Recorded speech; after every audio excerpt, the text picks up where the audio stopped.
नमस्कार शिक्षक साथियों। तो आज हम बात करेंगे कक्षा 1 एवं 2 का आकलन किस प्रकार करें। तो जैसा कि आप लोगों को बताया गया था कि जो हमें आकलन करना है वो 2 प्रकार का आकलन रहेगा। एक रहेगा साप्ताहिक आकलन मतलब रचनात्मक आकलन और दूसरा रहेगा आवधिक आकलन। तो हमें 2 प्रकार का आकलन करना है। तो हम शुरू करते हैं करना कि किस प्रकार करेंगे। तो ये आपको इस तरीके की शिक्षक संदर्शिका मिली हुई होगी। तो शिक्षक संदर्शिका में आप पेज नंबर 409 निकाल लें। तो यहाँ पर 12वें सप्ताह का आवधिक आकलन का ट्रैकर बना हुआ है। तो ये यहाँ से लेकर ये पूरा इस पेज तक 409 से लेकर 410 पेज तक पूरा ये एक ही प्रपत्र है। तो शुरू करते हैं यहाँ से। यहाँ पर हमें लिखना है अनुक्रमांक और यहाँ पे आ जाएगा विद्यार्थी का नाम। अब यहाँ पर कुछ क्वेश्चन रहेंगे। कितने क्वेश्चन रहेंगे? यहाँ पर रहेंगे 2/4 मतलब संख्या बोध के हमारे पास कितने प्रश्न आएंगे बच्चे को जो हम देंगे 4 प्रश्न आएंगे।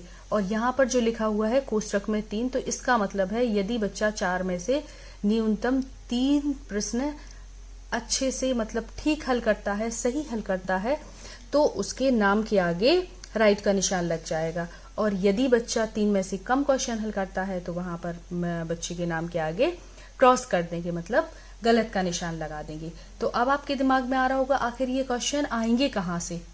तो जो आपकी शालाओं में जो ये पुस्तक आई होगी अभ्यास पुस्तिका, तो उसमें शुरू में सारे सप्ताह रहेंगे। तो लास्ट में हम देखेंगे 147 पेज नंबर आप लोग 147 निकाल लीजिए। तो 147 पर 12वां सप्ताह है। तो 12वें सप्ताह में क्या करना है? हमें करना है आवधिक आकलन। पेज नंबर 147 12वां सप्ताह है। तो जैसे यहाँ पर लिखा हुआ है दिवस तीसरा और छठवां। तो जैसे कि आप लोगों को ट्रेनिंग में बताया गया था कि पहले और दूसरे दिन 12वें सप्ताह के पहले और दूसरे दिन हमें क्या करना है? पुनरावृत्ति करना है उस तिमाही में पढ़ाई गई अवधारणाओं की। और फिर तीसरे और छठवें दिन हमें बच्चे का आकलन करना है। तो हर 12, 18, 24, 31 इन सप्ताहों में हम यही सारा कुछ प्रोसेस अपनाएंगे। तो सबसे पहले है संख्या बोध। यहाँ पर देखिए आप, यहाँ पर लिखा हुआ है, ऐसे करते हैं, इसे ठीक से दिख रहा है ना आप लोगों को? यहाँ पर लिखा हुआ है संख्या बोध। तो यहाँ पर देखिए ये है संख्या बोध के प्रश्न है। तो संख्या बोध के कितने प्रश्न आएंगे ये लिखा देखिए /4/4/4। ठीक है, तो कितने क्वेश्चन आएंगे? 1 2 3 4 क्वेश्चन है बुक में। बच्चे को जो अभ्यास पुस्तिका मिली हुई है उसी पुस्तक में पीछे से यदि हम पेज नंबर 147 निकालेंगे तो ये 4 क्वेश्चन है। देखिए 4 क्वेश्चन लिखा हुआ है 1 2 3 4। तो इनमें से यदि बच्चा मिनिमम 3 क्वेश्चन सही करता है तो हम उसके नाम के आगे, जैसे ये सुनील नाम का बच्चा है, इसने 2 क्वेश्चन सही किए 4 में से, तो यहाँ पे हम क्रॉस का निशान लगा देंगे। मान लीजिए यहाँ पे राम नाम का बच्चा है तो राम ने 4 में से 3 सही उत्तर दिए, तो यहाँ पर हम राइट का निशान लगा देंगे। तो इस प्रकार से हम करेंगे। अब दूसरा देखिए, यहाँ पर है संख्या मान। देखिए यहाँ पर दिख रहा है आपको संख्या मान। संख्या मान में कितने क्वेश्चन आएंगे? 3 1 2 3 क्वेश्चन है ना। अब 3 में से बच्चा यदि 2 क्वेश्चन सही करेगा, 2 जो बच्चे को हमने जो लक्ष्य या उद्देश्य दिए थे या जो एलोस थे वो बच्चे ने 2 पूरे अच्छे से समझ लिए, तो हम यहाँ पर राइट का निशान लगा देंगे। यहाँ पर 2 सुनील नाम के बच्चे ने 2 कर लिए ठीक से, तो यहाँ राइट लगा देंगे। मान लो यहाँ पर इसने 1 ही किया राम ने, तो यहाँ पर आ जाएगा क्रॉस का निशान। इसके बाद अगला है संख्या नाम। तो ये पेज पलटेंगे, फिर देखिए यहाँ पर है संख्या नाम। ठीक है, संख्या नाम में कितने क्वेश्चन हैं? 5। देखिए 1 2 3 4 5, ये 5 क्वेश्चन है। तो 5 में से कितने सही करना है? 5 में से करना है 4 सही। जो ये हमारे उद्देश्य लिखे हुए हैं, इन उद्देश्यों के बगल में एक कोष्टक में एक संख्या लिखी हुई, एक अंक लिखा हुआ। तो कोष्टक में दिया हुआ जो अंक है उसका मतलब है न्यूनतम सही उत्तर। तो आगे देखते हैं। इसके बाद है शून्य की अवधारणा। तो यहाँ पर आएंगे 2 प्रश्न।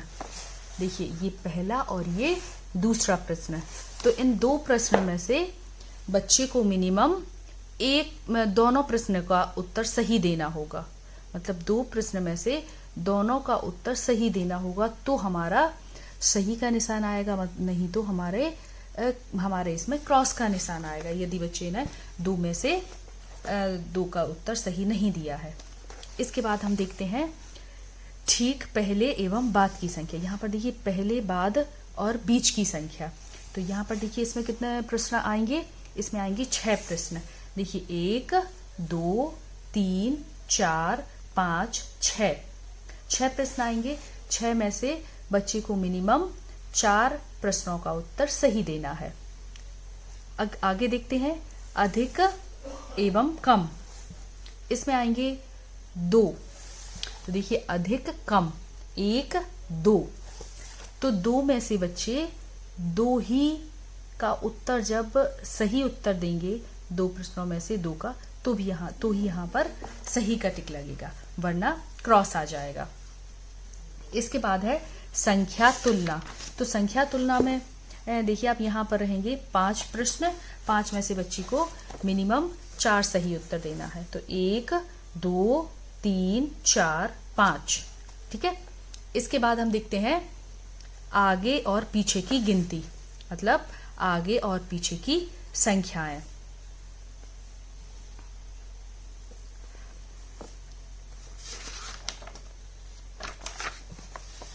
फिर इसके बाद आगे और पीछे की संख्याएं हो गई। ये एक क्वेश्चन, 2, इसमें 2 क्वेश्चन आएंगे। फिर इसके बाद मैंने जैसे कि आपको बोला है कि यहाँ से लेकर पेज नंबर 409 से लेकर पेज नंबर 410 यहाँ तक ये पूरा एक ही प्रपत्र है। तो आगे देखिए लंबाई और ऊंचाई की तुलना। तो यहाँ पर लंबाई की तुलना, इसमें कितने प्रश्न रहेंगे? इसमें रहेंगे हमारे 4 प्रश्न। देखिए 1, 2, 3 और ये चौथा प्रश्न। फिर इसके बाद आकार की तुलना, इसमें रहेंगे 2 प्रश्न। तो देखिए ये पहला और ये दूसरा प्रश्न। अगला देखिए इसमें है भार की तुलना, इसमें रहेंगे 2 प्रश्न, एक प्रश्न ये और एक प्रश्न ये। तो आगे बढ़ते हैं। फिर है समय की अवधारणा। तो समय की अवधारणा में कितने प्रश्न रहेंगे? 1 प्रश्न। तो देखिए यहाँ पर ये सिर्फ एक ही प्रश्न है जिसमें बच्चे को हल करना है, उन चित्रों को देखकर बताना है कि कौन सी गतिविधि कब की जाती है, किस समय की जाती है। आगे बढ़ते हैं। फिर है स्थानिक समझ। स्थानिक समझ में रहेंगे हमारे 4 प्रश्न। तो देखिए पुस्तक में देखिए 1, 2, 3, 4। फिर इसके बाद है 3D और 2D आकृतियां, इसमें रहेंगे 8 प्रश्न। देखिए यहाँ से शुरू होता है 3D और 2D आकृतियां। 1, 2, 3, 4, 5, 6, 7, 8। फिर इसके बाद है पैटर्न। तो पैटर्न में रहेंगे हमारे 2 प्रश्न। तो देखिए 1, 2। तो इस तरीके से हमें बच्चे का आवधिक आकलन करना है। तो आप लोगों की सहूलियत के लिए मैंने ये स्केच पेन से ये सारे क्वेश्चन लिख दिए थे यहाँ पे, जिससे आप लोग ठीक से समझ जाएं। तो इस प्रकार हमें ये आवधिक आकलन का ट्रैकर भर लेना है। ट्रैकर भरने के बाद हमें 2 समूह बनाना है। देखिए अब आप लोग निकालिए पेज नंबर 16। पेज नंबर 16 में बहुत सरल भाषा में लिखा हुआ है आकलन एवं पुनरावृत्ति, कि हमें आकलन किस प्रकार करना है। जैसे कि यहाँ पर लिखा हुआ है आकलन के प्रकार। तो यहाँ पर 2 प्रकार के आकलन होंगे, साप्ताहिक आकलन जिसे हम रचनात्मक आकलन बोलेंगे, और एक आवधिक आकलन। जैसे कि आपको बताया गया था कि आवधिक आकलन में पहला और दूसरा दिवस है, तो उस तिमाही में पढ़ाई गई अवधारणाओं की पुनरावृत्ति करेंगे। तीसरे दिवस में क्या करेंगे? तीसरे दिवस में क्या करेंगे? आवधिक मूल्यांकन। चौथे और पांचवें दिवस में हमें जो तीसरे दिवस में हमें आवधिक मूल्यांकन करना है, तो उसके बाद हम बच्चों से मूल्यांकन करेंगे और फिर उनके क्वेश्चन देखेंगे, सही किया गलत किया, चेकर भरेंगे, चेक करेंगे क्वेश्चन, फिर चेकर भरेंगे। चेकर भरने के बाद हम 2 ग्रुप बनाएंगे और पहले ग्रुप को संवर्धन कार्य पत्रक देंगे और दूसरे ग्रुप को देंगे हम पुनः शिक्षण करवाएंगे। तो पुनः शिक्षण करने के बाद फिर से उनका आकलन करेंगे और 6वें दिवस हम पुनर्मूल्यांकन करेंगे। ये सारा कुछ विस्तृत यहाँ पर लिखा हुआ है कि हमें किस प्रकार करना है। तो इस तरीके से मैंने आपको आवधिक आकलन बता दिया और इस तरीके से मैंने इसमें कुछ रचनात्मक आकलन किया है अपने इधर के अपनी शाला के बच्चों का। तो यहाँ पर ये उद्देश्य आ गए और ये सप्ताह 5 का आकलन है और इस प्रकार इसका आकलन किया है। यदि आप लोग चाहते हैं कि मैं रचनात्मक आकलन का भी वीडियो बनाऊं तो आप कमेंट्स में बता दीजिए, तो मैं इसका डिटेल में आप लोगों को आकलन का वीडियो बनाकर आपको दे दूंगी। और फिर भी यदि आपको ये लगता है कि कहीं कुछ रह गया है जो आपको ठीक से समझ में नहीं आया है, तो आप मुझे बताइए, मैं फिर से कोशिश करूंगी कि आप लोगों को और अच्छे से बता पाऊँ। ठीक है, तो तब तक के लिए नमस्कार शिक्षक साथियों। और यदि कुछ भी बताने में कहीं भी किसी प्रकार की त्रुटि हो गई हो तो मैं आप लोगों से माफ़ी चाहती हूँ। नमस्कार।